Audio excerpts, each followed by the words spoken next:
राधे राधे, जय श्री कृष्ण दोस्तों। तो आज मैं आपके सामने पुत्रदा एकादशी की पूजा विधि शेयर करने जा रही हूँ। पुत्रदा एकादशी जो संतान सुख के लिए विशेष मानी गई है और अगर सही तरीके से इसके नियमों का पालन करते हुए व्रत और लक्ष्मी नारायण का पूजन किया जाए तो संतान सुख की प्राप्ति जरूर होती है।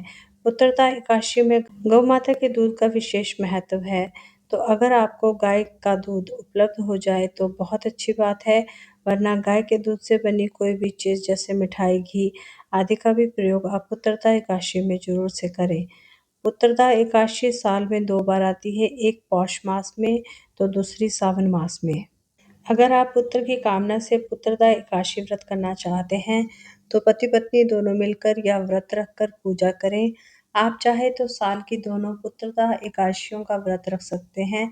पुत्रदा एकादशी में सुबह सवेरे स्नान आदि से निवृत्त होकर आप चाहे तो आप अपने मंदिर में, नहीं तो मेरी तरह अलग से चौकी लगाकर भी पूजा कर सकते हैं। पूजा के लिए यह चौकी जो है आप अलग से साफ स्वच्छ जगह पर ही लगाएं।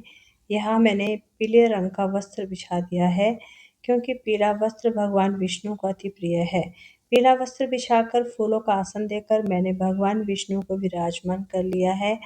अब हम जो है गणपति जी को भी स्थापित करेंगे क्योंकि प्रथम पूजनीय गणेश जी के बिना कोई भी पूजा सफल नहीं होती। अगर आपके पास जो है गणेश जी की मूर्ति नहीं है तो आप एक सुपारी में भी मौली लपेट कर गणपति जी की भावना से उन्हें विराजमान कर सकते हैं।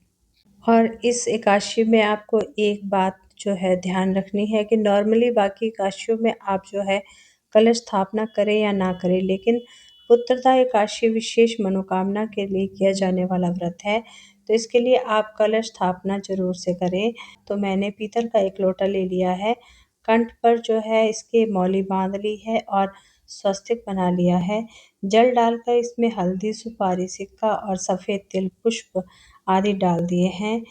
इस बात का ध्यान रखना है कि एकादशी के व्रत में और पूजन में चावल का प्रयोग बिल्कुल से भी नहीं करना है। इसके साथ ही 7 आम के पत्ते मैंने ले लिए हैं। मैंने इनको रौली और चंदन का टीका लगा दिया है और एक खाली पात्र लिया है जिसमें मैंने तिल डाल दिए हैं। कलश को पुष्प और तिल का आसन दे दिया है। और जो एकादशी का व्रत रखते हैं, दशमी तिथि से ही लहसुन, प्याज, चावल, बैंगन जैसी चीज़ों का सेवन उन्हें नहीं करना चाहिए। तो दीपक हमने प्रज्वलित कर लिया है। व्रत की कथा पुस्तिका को भी मैंने चौकी पर रख लिया है और गौ माता की मूर्ति आपको लेनी है जिसमें उनका बछड़ा भी हो। फूलों का आसन देकर गौ माता को भी चौकी पर मैंने विराजमान कर लिया है। अब हम लड्डू गोपाल जी को स्नान कराएंगे। कच्चे दूध और जल से हम इन्हें स्नान कराएंगे। और अगर आपके पास लड्डू गोपाल जी नहीं है तो आप पुत्र की कामना से अगर पुत्रदा एकादशी का व्रत लेना चाहते हैं तो लड्डू गोपाल का ऐसा चित्र जिसमें लड्डू गोपाल और गौ माता अपने बछड़े के साथ हो लेकर आए और उसे अपनी पूजा चौकी पर विराजमान करें।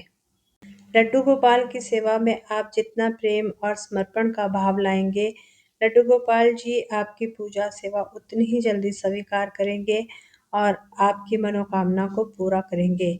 स्नान के बाद अब इन्हें अच्छे से स्वच्छ टॉवल से पोंछकर सुंदर से वस्त्र पहनाकर इनका श्रृंगार करेंगे।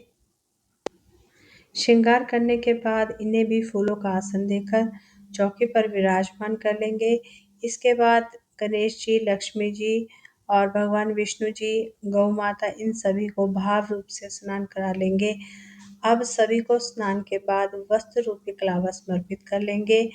अब रौली चंदन से सभी का टीका कर लेंगे, सभी को पुष्प समर्पित कर लेंगे। गणेश जी को दुर्वा, विष्णु भगवान और लड्डू गोपाल को तुलसी दल समर्पित करेंगे और अगर आपके पास हो सके तो गौ माता को थोड़ी सी हरी घास समर्पित करें। इस दिन विशेष रूप से गौ माता की सेवा जरूर से करें, ज़्यादा नहीं तो कम से कम पहली रोटी गौ माता के नाम निकालें।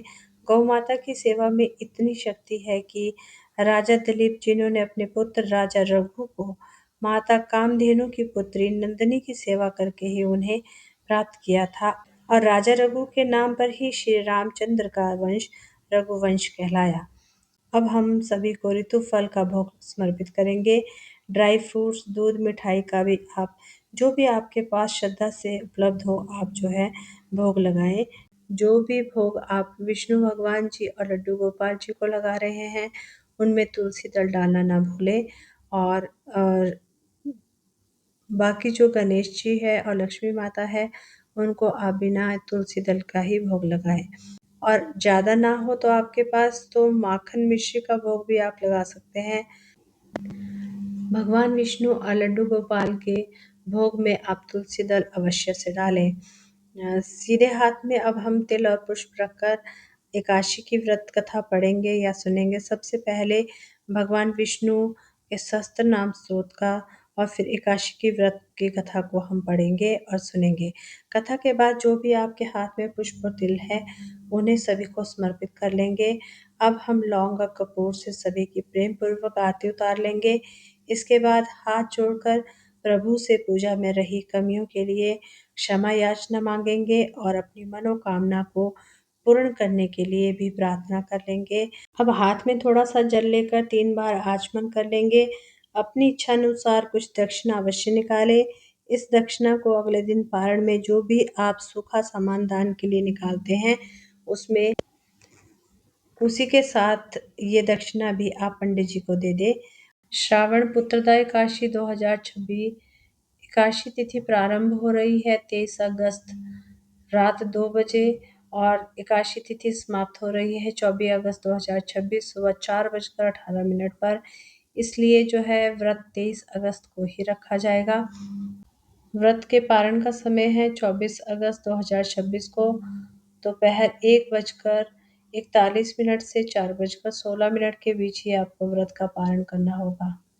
उम्मीद करती हूँ कि पुत्रदा एकादशी की यह वीडियो आपको यूज़फुल रहेगी। वीडियो अगर आपको पसंद आई हो तो प्लीज़ मेरी वीडियो को लाइक शेयर ज़रूर से करें और इसी तरह की वीडियो देखने के लिए मुझसे जुड़े रहिए और मेरे इस चैनल को सब्सक्राइब अवश्य से करें। इसी के साथ सभी को जय श्री कृष्णा, राधे राधे दोस्तों।